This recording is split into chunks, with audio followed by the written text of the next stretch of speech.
So in a previous video we had a little look at some different ways that you can finish off your embroideries. If you haven't seen that video yet, we'll put a link to that at the end of this video and you can check that out. But one of the things we looked at was this bed. So this is my Princess and the Pea bed. So in this video we're going to have a look at this because there was a lot of interest in it, so we're going to have a closer look and see how I made it.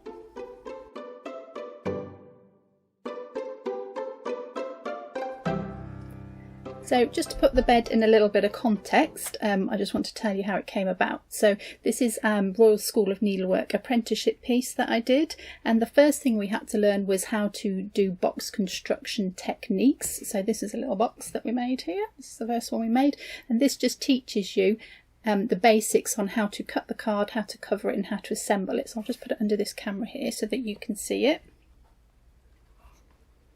So here we go, just a little 5cm square box, and you can see it's got a box inside it. So it was all about cutting the card accurately so you can fit one box inside another box, and then it had to have a moving part as well, which is this lid, and the lid had to fit nice and securely. So it was just learning those basic skills that would help later on in other projects. So once you've learnt those, you can apply those to different shapes. So we've got a triangular one that I made here, slightly different because you've got some funny angles going on, but again it's got an opening and a box inside it, so you've got to fit one box inside another, and I made a little handmade cord to go around the edge for that one. And then another square one, slightly larger with a different inside. I did this for a day class and we learned how to make these in just a day, so they're pretty quick really. Again, the lid that fits on the top, then all these measurements have to be really nice and precise so that it looks nice and square and nice and even. So those are some different things that you can do with the techniques.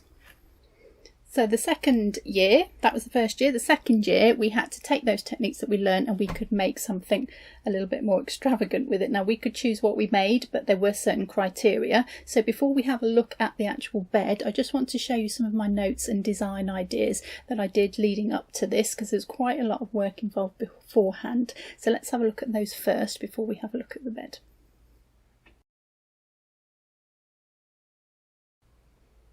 So the first thing that I did was to collect myself some inspiration together. This is probably going a bit above and beyond what you'd need to do if you wanted to do something like this, but I like this part of the process. So I made myself a little book, so we'll have a look at that now. I covered it in velvet and you'll see how that's relevant later.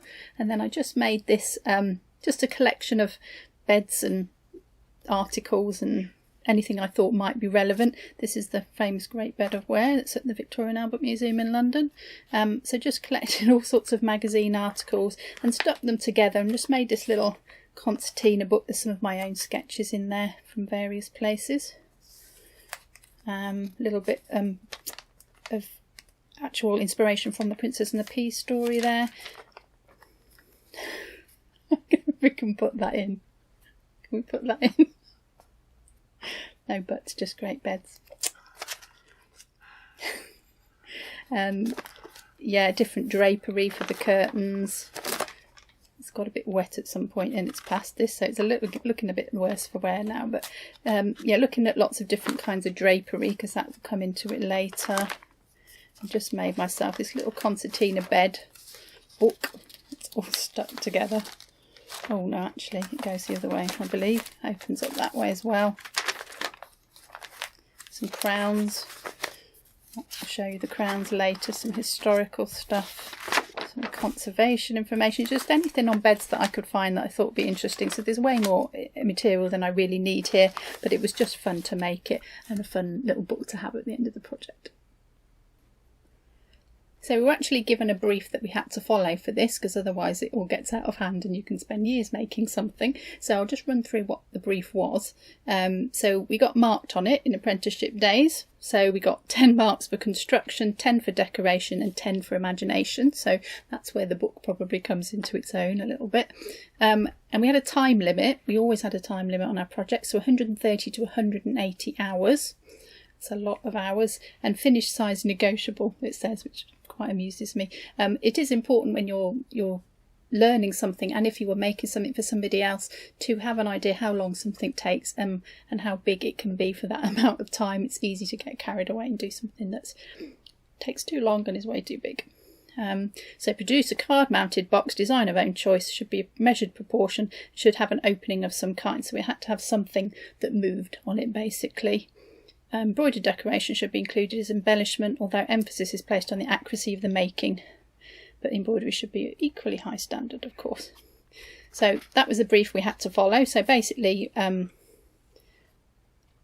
shouldn't take longer than 180 hours, and it must have this moving part and some embroidery on it. So these are my initial sketches. I always knew I wanted to do this. I've loved this story for a long time. So just a little drawing of how I envisaged it would look without the mattresses on it. This is a view from the front with the mattresses on and some nice drapey curtains.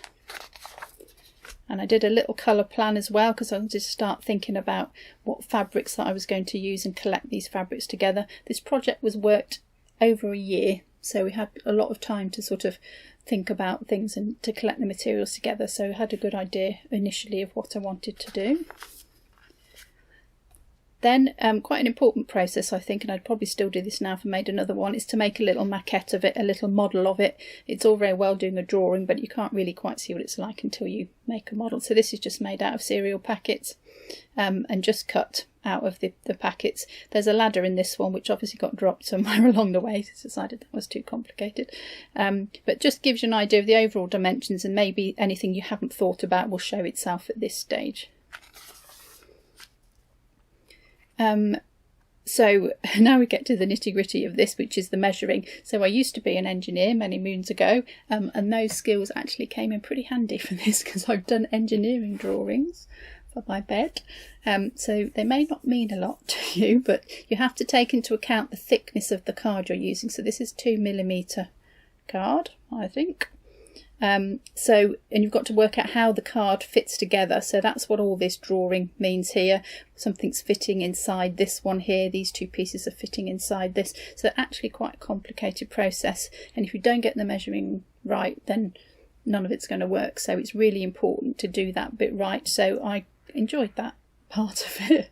I enjoyed using my long lost skills to do this, and I've got pretty accurate measurements here, 19.5 centimetres, 12.8, so we're down to the millimetre here. So I did engineering drawings, and I did it for every part of this box. Now I'm just showing you a few of my notes. There's a lot more than this, there's a lot more measurements, but I'm just showing you a few. And this is the front view here, so this is this view, here's the front board, and these are the two struts holding it up. But again, you can see how I've measured my card around the edges, 2 layers of card here. This one fits inside this one butts up to this one. So a lot of measuring going on all over, so we did that first.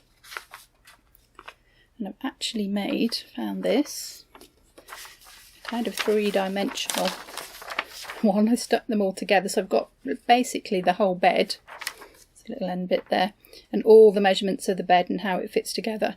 It looks quite complicated, but I think once you're into the process it makes a little bit more sense. But now I'm looking at this some 16 years after I made this, yeah, not too sure what it means anymore, but yeah, quite impressed with that.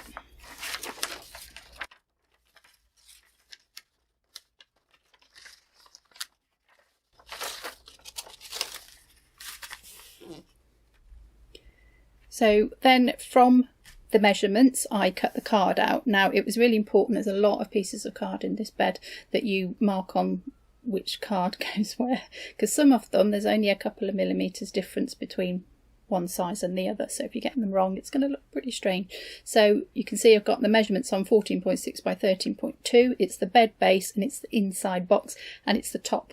So quite a complex process. So I've marked all of my pieces of card, and I've cut them out to my measurements that I did, and then I actually put them on top of this picture and photocopied them, so I had a good reference of all the pieces that have gone into it. Here's some more. There are loads of these, many of these. So this is the bed base bottom, and it's the outer, and then I've even written what fabric it's in here, so the brown silk. This is my design for the footboard, so this part at the front here. and I've drawn the shape, put the embroidery on it now. So here's a little crown that I embroidered on it. There's a bit of gold work going around the edge here. Here's some details about how I'm going to stitch the crown as well, and the measurements of the board. So all the information that I need is here. I've got another page for the pelmet. So this is this part here with the sort of swag curtains and the little tassels on it. So how I was going to make the curtain, how I've made the little tassels. Here's an actual picture of the fabric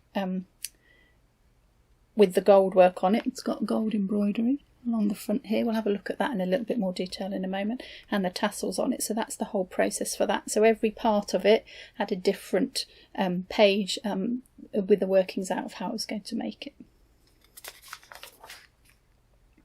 So these are the card shapes for the top here. These ones were quite complicated to cut. Had to cut this out of 2mm board. And they're slightly different as well because there's two pieces. So there's an inside and an outside. So one of them is slightly bigger than the other one. So again, I've marked which one is which so that I know that. These are my little pattern pieces for the pelmets. So there's two slightly different size. Yeah, that one's, these are down the side and this is across the front then. So that's what those two sizes are. So that was for the pelmets. I'm going through this quite quickly because I want to get on and show you the bed. Now the roof was yeah, a work of art in its own really. If I show you this first, so this is the shape of the roof, and to get this nice shape on it, this is made out of pelmet viline. So this is used for making actual curtains with. It's like a stiff sort of, like a viline, like an interfacing but stiffer. And if you just cut these shapes out of it, when you sew them together and you join them up, it makes this really beautiful undulating shape. So these are the actual shapes, and because the bed isn't square, the ones on the side are longer and the ones on the front are shorter. So that's the side ones, that's the shape, and that's the front ones, and then you've just got this shape in it.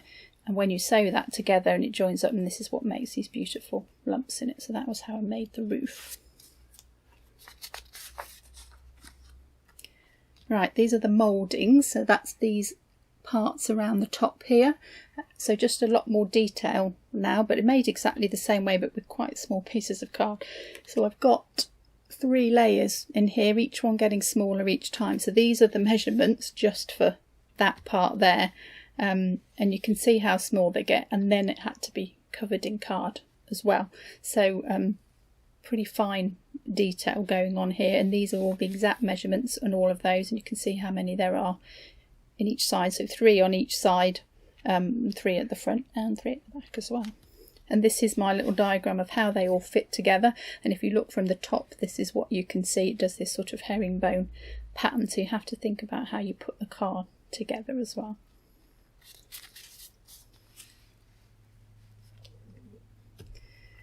I just wanted to show you this because I thought it was quite interesting. This is all of the pattern pieces in the project, and this is how many there are. So the drawer, which we'll get to in a second, has got 4 pieces in it. There's 2 on the back. The inside box has got 4. The outer box has got 6. So there's an awful lot of pieces, and every one of these pieces has been measured carefully and has got a pattern piece for it. So I just thought that was quite interesting to see how many actual pieces there are in this box.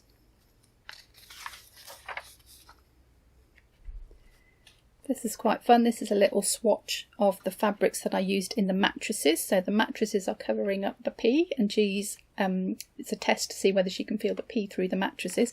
So these are my mattress materials. So I went with a theme of sort of red, gold and green. Some of these fabrics have come from other projects. This used to be a dress that I had when I was little, which was quite nice to use that in there. And a little bit of actual ticking, which is what bed mattresses are actually made out of. So those were my swatches for the fabrics that I was going to use. And just for the inside of the mattress, I've got a bit of actual curtain lining. This is quite a thick curtain lining to make the mattress out of.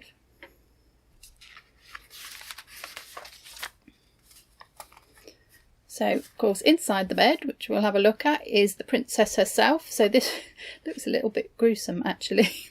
This is the plan for my stump work, so stump work 3-dimensional embroidery, and this is my plan for the princess. So she's been sort of dissected a bit, which doesn't look too appealing, I must admit. So this is the base that she's sewn onto, and again we'll have a closer look at her. This is her pillow, this is how I'm going to make her head. Her body disappears because you don't see that under a nightdress, so all planned out before, just so I've got an idea of what's going where, and I haven't got to make it up as I go along. And then the last thing I just wanted to show you was the timing. So we had the time limit, remember, of 150 to 180 hours, I think it was. And I took 171 hours, 35 minutes to make this bed. So not very profitable. There is only one. But it's quite interesting to keep a track of how long you take something, especially if you were going to do it commercially. That's quite important. You want to know you could meet a deadline. So interesting that I did make it within the time, and a little bit of time to spare actually. So that's just some of my notes and some of the work that went into this. If you make this sort of thing up as you go along, it's just not going to work. You do need to do a lot of planning. So now I've shown you that stage, let's have a look at the actual bed.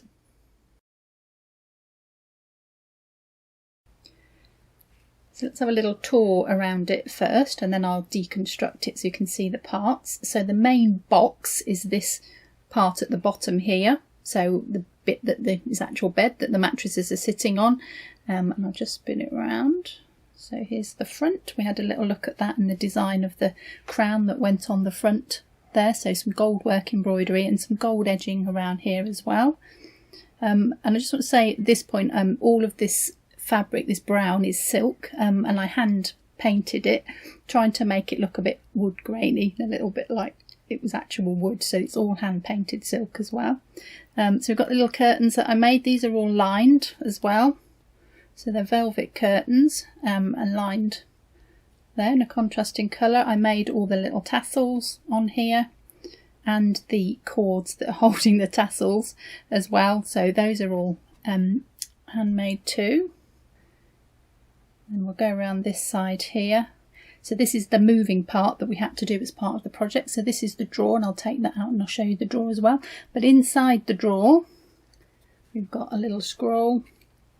And this is the story of the Princess and the Pea. It's very small, so you'll need a good pair of eyes to see it. So it's got the actual story in there as well. And then we'll move around to the back. And then another crown at the top to match the one on the front, just to prove it's a princess's bed. More gold work around the edge here. So there's two pieces of board here for the back, so an inside one and an outside one. So they're both covered, and then the boards go together. So when you look inside, you can see the same on the inside. Here is this extra layers at the top that we talked about as well. So the 3 layers here. To make that edging around the top. We come back around where we started, and here's our pelmets that we looked at as well. So the little swags of curtains here, and all these tiny little handmade tassels, which were nearly the end of me, it has to be said. I made these right at the last moment, and they're very tiny and they were very fiddly. And some more gold work along here, and I don't know if you can see or not, but there's also cord that goes all the way underneath this, and it goes all the way up the side and over the top as well. So these were handmade cords as well that I used to finish off the joins, so I hid all the joins in the wood. So let's just talk about the roof. So here's the pelmet violin roof that we talked about, and hopefully you can see all those beautiful shapes if I just turn it around. And I did actually steam it to make it hold the shape, but I don't think it really needed it. This is quite firm, and the fabric that I used is on with some iron-on violin as well, just to help the fabric stick. And then I've got another handmade cord that goes over the joints to the gold ball on the top, and that's actually sewn in around the top as well, so it's not going in, it's actually pretty solid. But it was a lot of fun to have a go making that shape, because it's quite a difficult shape to make. And then if we can look inside, let's go back this way. So you can see all of the mattresses here. So these are all loose, the mattresses, all made individually, and then the princess is on the top. So that's a little tour of the whole thing. So I think what I'll do now is take her out, and I'll just show you how I made her and show you the mattresses. And of course we have to have a little look at the pea, because that's in there as well. And then I'll put it back together and we can have one final look.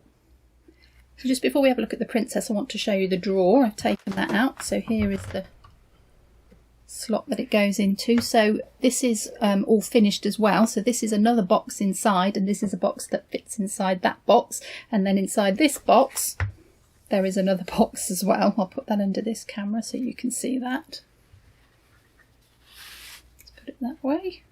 So an inside box covered in this beautiful fabric, an outside box covered in the brown, and on the bottom as well. And then you can just see that front, slightly different shape, slightly bigger, so that the lip fits over the entrance into the box where the drawer goes. And then I've made these little hooks as well that you can pull the drawer open with, and some more gold work around it as well. And then inside that goes the little copy, little parchment of the Princess and the Pea story.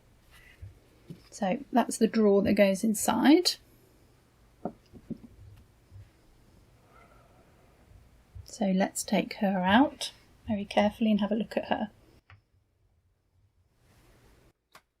Okay, so just wanted to show you a mattress. This is the ticking one, so it's got the curtain lining in it, so it's quite a nice thickness for the scale. Scaling things down for this was quite tricky actually, so you had to be quite inventive with the materials. So that's one of the mattresses, there's lots of those there. And here is the princess in her bed, so I'm going to uncover her, hope she doesn't mind. So this is another mattress underneath, so I've made a little mattress for her. I'll just show you that, just out of calico. It's got a little covering on it, some bed sheets on it. Made her a pillow, and this is the actual stump work part. So you remember that diagram of her all sort of exploded, as it were. The different parts of the design. So this is how she looks when she's finished. So she's got, her head is a little stuffed circle, and that's sewn straight onto the bedding, actually goes through that pillow. And I will have done her facial features first, made a little nose there, I've painted her eyes and her mouth on and done her some hair, and that's stitched directly onto the mattress, and then a little bit of body that goes under her nightdress. And if I just move her hair out of the way, like so, you can just see her body there, and her arms come out from there, so there's wire in there, and she's got little hands as well.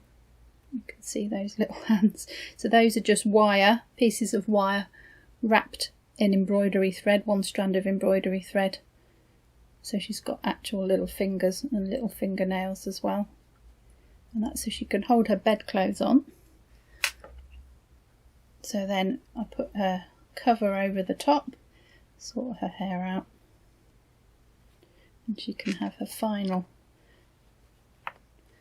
dressing over that. Little beads on this to weight it down, lots of detail in it. And then if you just bend her arms back down, she can hold her covers on nice and securely while she moans about the uncomfortable mattresses she's sleeping on, because there's a pea underneath.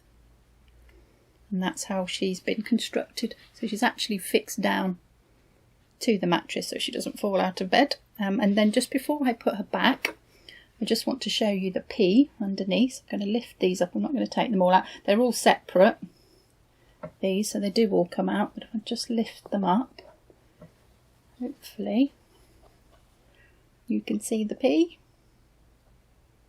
Just turn that a little bit. Underneath, which is what's causing her all her discomfort. So, okay, let's put her back to bed.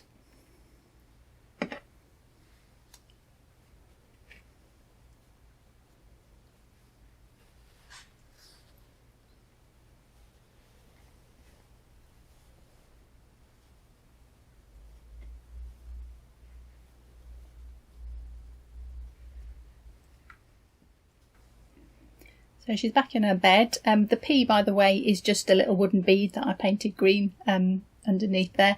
And I'm just going to spin around one more time and just come in a little bit closer so you can see the details, because there's a few things in here you can't quite see. And underneath here, it's got a false ceiling in it. So that ceiling is covered in this fabric as well, and the backboard as well. And then I just want to show you a couple of details around the bottom. So let's spin around one more time at the top and one more time at the bottom. So just have another look at the details there. See the tassels and the pelmet. There's the crown on the back.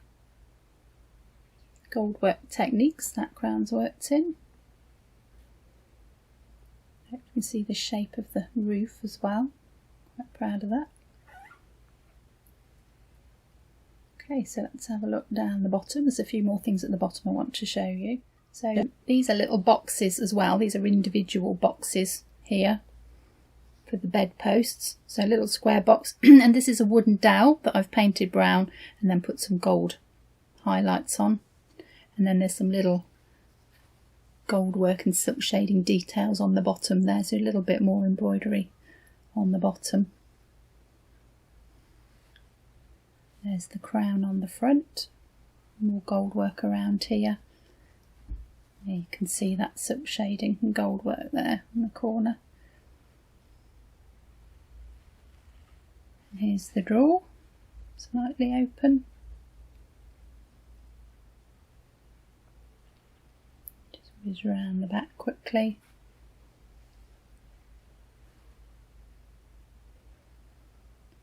And come back to the front.